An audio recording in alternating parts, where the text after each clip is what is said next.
Okay, folks, it's been a while since I've done a movie review. I've had them written out. I just haven't made the time to sit down with yours truly and talk about what we've been watching lately.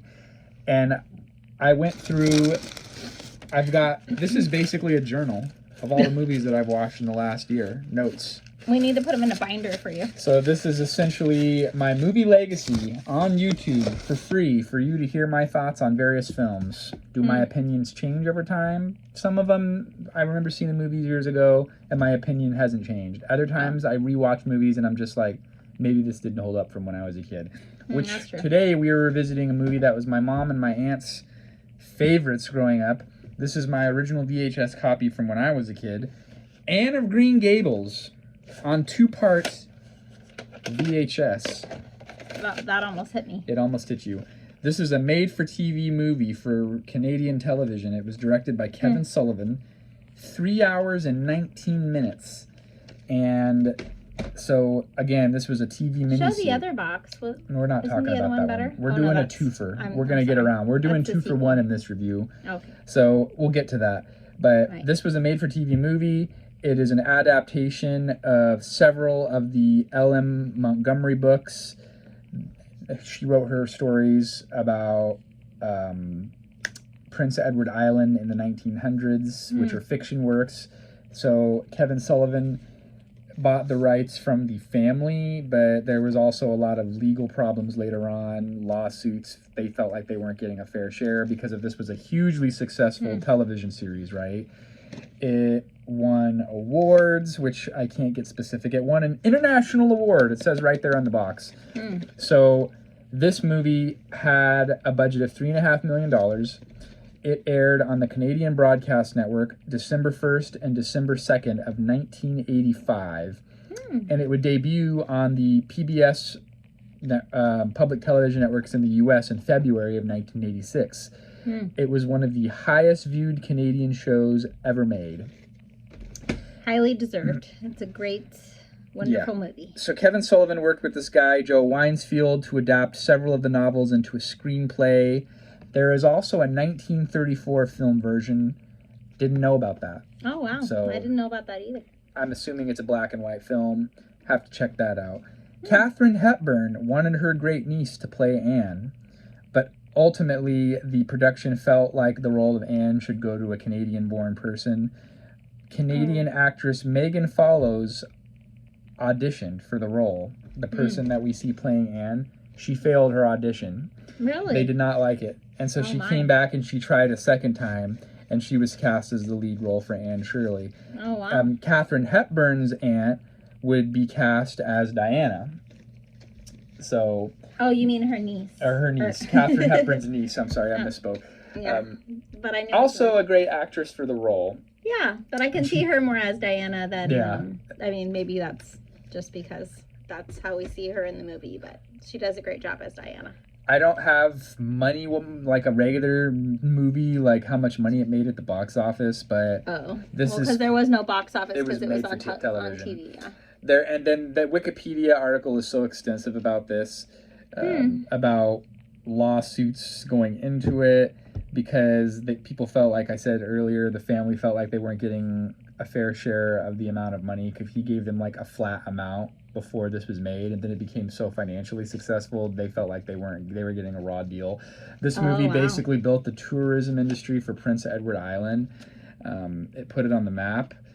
It helped put it on the map. It's already a beautiful place, and it just kind of like made that explode. So this is a rare 5 out of 5.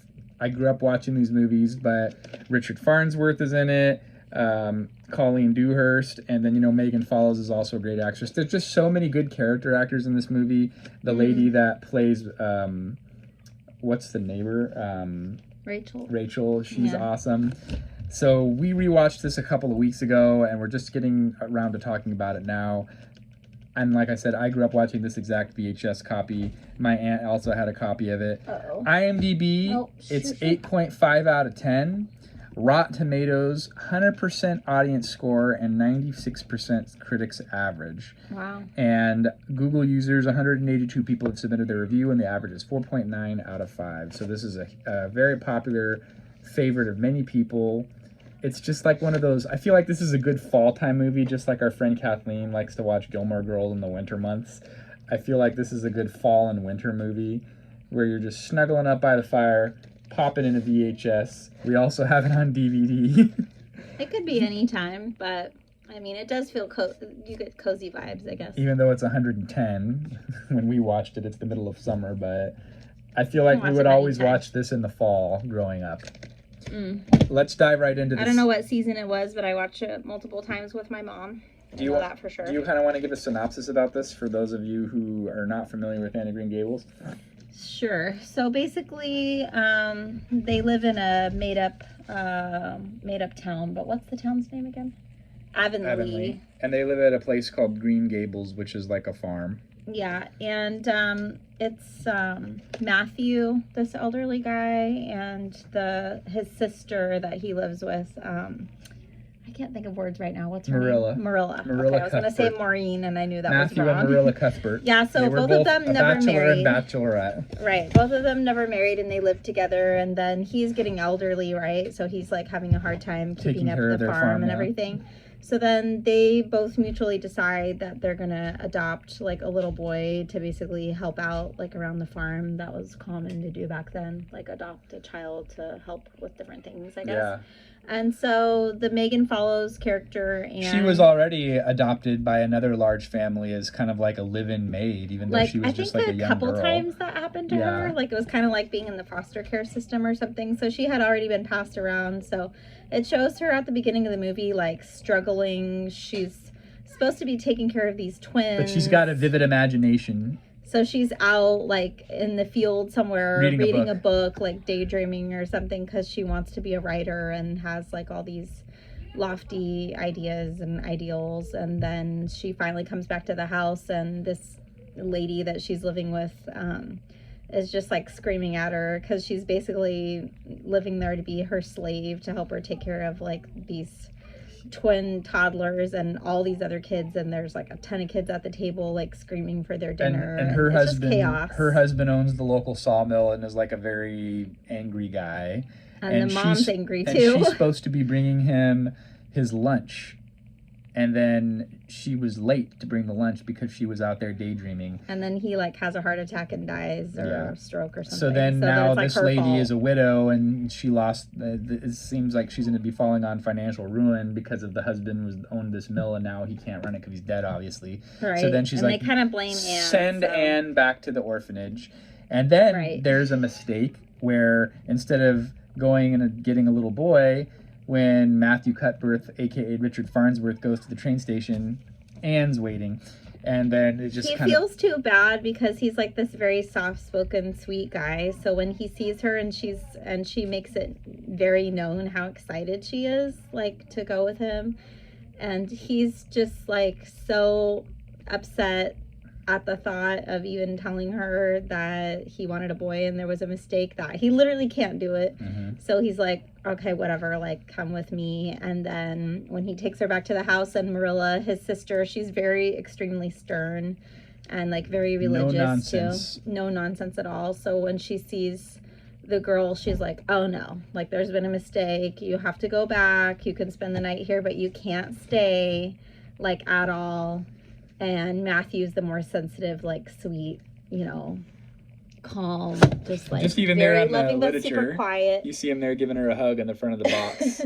and he's like, oh, Marilla, you know, maybe it'll be okay. And she's like, what the heck? And then also, they noticed right away that Anne is a talker. She reminds me of my son Samuel and myself, totally. Really. Yeah.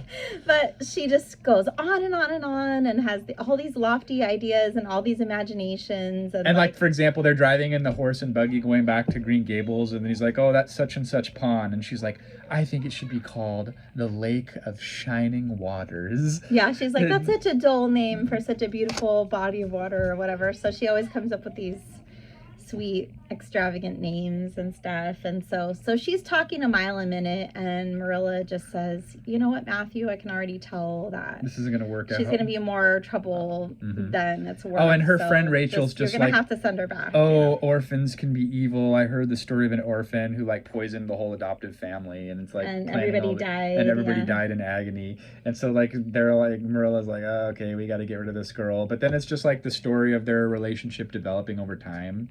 Right. And I don't. And did you give your rating on this one? Because we still have to talk about the sequel. Okay. Is it getting too long? I didn't give my rating, but when you said 5 out of 5, and you said a rare 5 out of 5, yes, that is exactly it. This movie is up there. It's a rare one. It's up there with Sound of Music. Like, it is that good. Yeah. Like, just even thinking acting, about this movie. The costumes, the time period, everything is just so I'm already ready to start crying right now just thinking about it. And the music. Oh, yeah. There's this one song. There's a great soundtrack to this TV series. This music is amazing. Like, it's just so beautiful.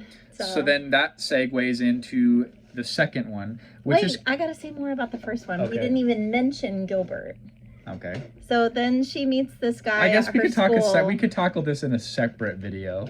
I mean, we can. I'm not gonna spoil. This is already 10 minutes. I'm not gonna spoil, but I gotta talk about just Gilbert. Talk about this. Let's keep talking about this one. We'll do a separate video for part 2. All right. So then she goes. So then they decide to keep her because what makes them decide to keep her is that Marilla, as they're on their way back, to take her back to the orphanage or wherever. Oh, the accusation. The brooch. No, that's not what I was going to talk about. That's later. Okay. She runs into the lady. Oh yeah, you're right. You know, who was giving Anne such a hard time, and she makes the realization, I think, that if Anne goes back, she is going to be a slave to another family. And then that's confirmed. That just sucks. It's no way to live. But that was confirmed because of Rachel's, there was someone in the community who's like, oh, there's this other family, the Pruitts, and they need a right. They're like, they have a ton of kids, and it's total chaos at their house, and it's awful. So you're gonna go over there. And that's when Marilla, Marilla, there's something about her where if somebody gets up on their high horse, like in front of her, and they think they know what's going on, she's like, wait a minute, I don't think so. So she had that moment where they were like, yeah, we're going to take her and she's going to be ours and stuff. And she goes, whoa, hold on a minute. I don't know anymore, And prior to that, she was like, send her away. But then when other people like moved in and they're like, we're going to take the little girl. And Marilla's like, wait a minute. She's like, well, hold on. So then she pulls I didn't talk to Matthew yet, which wasn't entirely true. She's like, I have to talk to Matthew. It's our decision together. So let me ask him what he thinks about it. So then they decide that, are we gonna just let this sweet girl, like, yes, she goes on and she needs to get her head out of the clouds, but she's a sweet girl. She doesn't really deserve to have her whole life be a slave to these people who had 1 million kids and can't control them, and it just is no way for a young woman to be. So it's a story of redemption and a story of family love and devotion. And it's a story of the community too, right? Yes, and then it's also a love story because when she gets to school, and it's a friendship story because she meets her best friend Diana, and they're bosom buddies, which is a great relationship that they have. And then she also meets Gilbert, and the way they meet is at the little schoolhouse, the country not the school. Best. Yeah, because she breaks a slate on his head because he's like infatuated with her and trying to get her attention and pulling her pigtails. He's excited because she's new and she has this red hair. She's very self-conscious about the red hair because it's rare, and people have made fun of her in the past and basically said that because of her red hair, that means she's a mischief maker and all this stuff. So she hasn't thought of it as like a good, like a pretty thing. She's thought of it as like, this gives me a bad reputation, the hair. So he calls her carrots, which right off the bat, she starts hating him for that. And she breaks the slate over his head. And so the rest of the movie is like him trying to overcome that bad interaction at the first time. Yeah, and it's like, and he's like pursuing her, and she keeps rebuffing him and rebuffing him, and then but she really likes him deep inside. And then it goes over the passage. She's super prideful. Very. But then so is Marilla too, and then it goes over the passages of time. And then you just kind of see them progress through like their... But don't give it away. ...early teens into like late teens. and then it sets the stage. It ends and it sets the stage on a cliffhanger where And it they're sets both it up. like they're both very academically. They're both very academic too. Like they compete kind of with their academics because they're both super smart. And Gilbert and Anne, right? yeah, and she's very prideful, so she wants to be like number one in everything. Okay, like, get out of here, dude. We're trying to do a serious above video. Gilbert, you know. And it ends on kind of a sad note, but then it sets it up for part 2, which is what we'll talk about in our next video. So tune in. Cliffhanger. We'll see you then, folks. Thanks for watching. See ya.